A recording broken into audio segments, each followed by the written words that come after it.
Hello my dear students, welcome back to my channel. आज हम इस वीडियो में करेंगे absolute income hypothesis.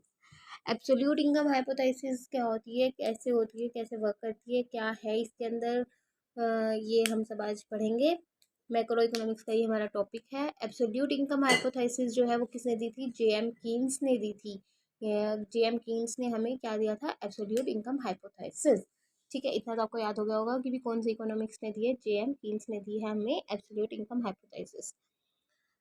JM Keynes क्या कहते हैं? Consumption function known as absolute income hypothesis. जो उनका कंजम्पशन फंक्शन है, कीन्स ने जो कंजम्पशन फंक्शन दिया अपना, वो क्या है? Known as absolute income hypothesis. या फिर हम ये भी कह सकते हैं, जो एब्सोल्यूट इनकम हाइपोथेसिस है वो ये बताता है कि भी एक पर्सन है या फिर एक इकोनॉमी है, उसमें जितने भी पर्सन सर्वाइव कर रहे हैं उनका कंजम्पशन फंक्शन क्या है, उसको कौन बताता है? हम कौन से पार्ट में स्टडी करते हैं? एब्सोल्यूट इनकम हाइपोथेसिस में हम स्टडी करते हैं। जो ये हमारी एब्सोल्यूट इनकम हाइपोथेसिस है, ये हमें अब क्या बताती है? रिलेशनशिप बताती है between income and consumption. Income और कंजम्पशन में क्या रिलेशन है, ये कैसे रिलेट करती हैं एक दूसरे से, पॉजिटिवली रिलेटेड है, नेगेटिवली रिलेटेड है, कैसे रिलेटेड है, ये सब हम आज इस टॉपिक में पढ़ेंगे एब्सोल्यूट इनकम हाइपोथेसिस में। एब्सोल्यूट इनकम हाइपोथेसिस मैं फिर से रिपीट कर रही हूँ, किसने दिया? जेएम कीन्स ने दिया है। एंड जो ये है क्या है? जेएम कीन्स का जो कंजम्पशन फंक्शन है वो known as a absolute income hypothesis, और absolute income hypothesis describes us relationship between income and consumption. ठीक है। फिर ये क्या कहता है? Based on fundamental of psychological law. Psychological law क्या है? जो कीन्स का साइकोलॉजिकल लॉ है, जेम कीन्स ने जो हमें साइकोलॉजिकल लॉ दिया है उससे रिलेटेड है, या फिर ये कह सकते हैं उसके ऊपर उसके जो फंडामेंटल्स हैं उनके ऊपर बेस्ड है ये। जो मैं आपको छोटा सा बता देती हूँ फिजिकल लॉ क्या है।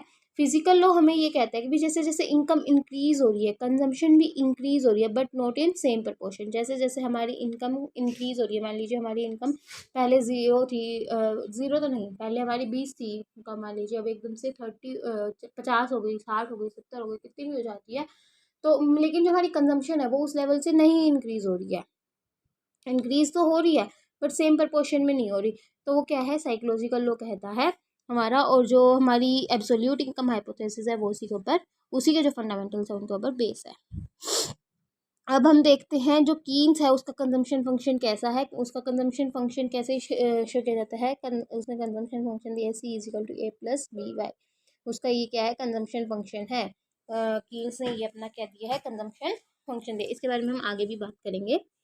देखिए, जो एब्सोल्यूट इनकम हाइपोथेसिस है उसमें कीन्स ने एजम्पशन ली है उस थ्योरी की, कह सकते हैं उस जो मॉडल है उसकी एजम्पशंस क्या है?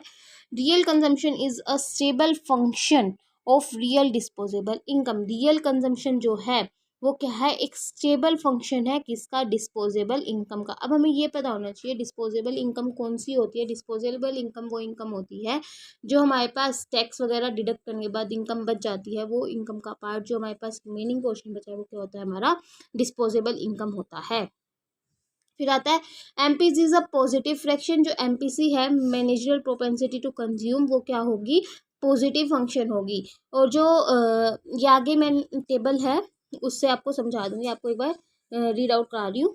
MPC is less than APC and the APC declines as income rises. MPC जो है वो क्या है? लेस देन होता है किससे? एपीसी से। और जो एपीसी है वो डिक्लाइन होगा, तो क्या होगा? इनकम क्या होगी? राइजेज होगी। जैसे जैसे एपीसी हमारा डिक्लाइन हो रहा है, इनकम क्या हो रही है? राइजेज हो रही है। फिर हम ये कह सकते हैं इनकम राइजेज हो रही है, एपीसी क्या हो रहा है? डिक्लाइन हो रहा है। MPC declines as income rises. MPC भी क्या हो रहा है? जब डिक्लाइन कब हो रहा है? जब इनकम हमारी इंक्रीज हो रही है। और एपीसी भी कैसे हो रहा है? जब हमारी इनकम इंक्रीज हो रही है या राइज हो रही है। एपीसी भी डिक्लाइन हो रहा है और एमपीसी भी डिक्लाइन हो रहा है। ठीक है। फिर देखिए यहाँ पे बताता है जो हमारा एब्सोल्यूट इनकम हाइपोथेसिस है वो एग्रीगेट कंजम्पशन और एब्सोल्यूट एग्रीगेट कंजम्पशन और डिस्पोजेबल इनकम में क्या दिखा रहा है? रिलेशनशिप दिखा रहा है। नॉन प्रोपोर्शनल रिलेशनशिप है इन दोनों के बीच में। और मैंने आपको जैसे पहले बताया डिस्पोजेबल इनकम का क्या मीनिंग होता है वो आपको क्लियर हो गया होगा। और नॉन प्रोपोर्शनल रिलेशनशिप है same as psychological law. Psychological law हमने रीड किया है, क्या होता है? साइकोलॉजिकल लॉ वो लॉ होता है जिसमें हम ये देखते हैं कि भी हमारी इनकम इंक्रीज़ हो रही है और कंजम्पशन में इंक्रीज़ हो रही है, बट सेम प्रपोर्शन में इंक्रीज़ नहीं हो रही, वो हमारा साइकोलॉजिकल लॉ होता है। और हम ये भी कह सकते हैं कि ये नॉन प्रोपोर्शनल रिलेशनशिप है, या फिर हम नॉन प्रोपोर्शनल रिलेशनशिप का भी मीनिंग यही होता है कि भी there is a relationship between aggregate consumption and disposable income as same as there is a same psychological law। देखिए अभी हम इसमें देखेंगे इनकम है, मान लीजिए हमारी स्टार्टिंग में इनकम 0 थी और उस टाइम पे हमारी कंजम्पशन 20 थी, तो मतलब मान लीजिए एक पर्सन है, उसको अपनी बेसिक नीड्स कंप्लीट करने के लिए कुछ ना कुछ तो कंज्यूम करना ही पड़ेगा ना। तो यहाँ पे वो क्या कर रही है, तो ये मान सकते हैं हम उसकी सेविंग्स है वो माइनस हो रही है, या फिर हम ये भी कह सकते हैं वो उधार ले रहे हैं, कुछ भी है, ठीक है। और मान ये जब 0 है और तब भी एक पर्सन कंज्यूम कर रहा है, तब कौन सी कंजम्पशन होती है, ऑटोनोमस कंजम्पशन वो यूज़ कर रहा होता है अपनी ऑटोनोमस इनकम। जो ऑटोनोमस कंजम्पशन बोलेंगे हम उसको, वहाँ पर वो ऑटोनोमस कंजम्पशन कर रहा होता है जब उसकी इनकम 0 होती है, क्योंकि उसको बेसिक नीड कंप्लीट करने के लिए भी तो कुछ ना कुछ चाहिएगा ना। और देखिए फिर क्या होता है, जो इनकम है वो 50 हो गई, लेकिन जो कंजम्पशन है वो कितनी हुई, 60 हो गई। यहाँ पर 50 से 100 हो गई, फिर 50 हो गई, यहाँ पर ही हो गई। अब देखिए हमारी जो इनकम है वो यहाँ पर बढ़ी 50, बट हमारी कंजम्पशन कितनी इंक्रीज़ हो रही है, 40। यहाँ पे इनकम इंक्रीज़ हो रही है 50, यहाँ पर बढ़ रही है 40। तो आप देख सकते हैं कि भी हमारी जो इनकम है जैसे जैसे इंक्रीज़ हो रही है, कंजम्पशन इंक्रीज़ हो रही है, बट सेम प्रपोर्शन में इंक्रीज़ नहीं हो रही है। यहाँ पर ये 50 से इंक्रीज़ हो रही है, यहाँ पर ये 40 से इंक्रीज़ हो रही है, सेम यहाँ पर भी वो हो रहा है, क्योंकि इसके साथ साथ क्या हो रहा है, ये अपनी सेविंग्स को भी थोड़ा वही वो कर रहे हैं, सेविंग्स भी इंक्रीज़ करने की कोशिश कर रहे हैं। और जो हमारा एपीसी होता है वो क्या होता है, एपीसी क्या होता है हमारा, C/Y, कि भाई हमारी इनकम में चेंज होने से हमारी कंजम्पशन में कितना चेंज हो रहा है, वो क्या होता है हमारा एपीसी होता है, एवरेज प्रोपेंसिटी टू कंज्यूम होता है। ये भी हम यहाँ पर निकाल सकते हैं, ठीक है। इसका फॉर्मूला मैंने यहाँ पर लिख दिया है, C/Y, इनकम के चेंज होने से हमारी कंजम्पशन में कितना चेंज आ रहा है, वो होता है हमारा एवरेज प्रोपेंसिटी टू कंज्यूम।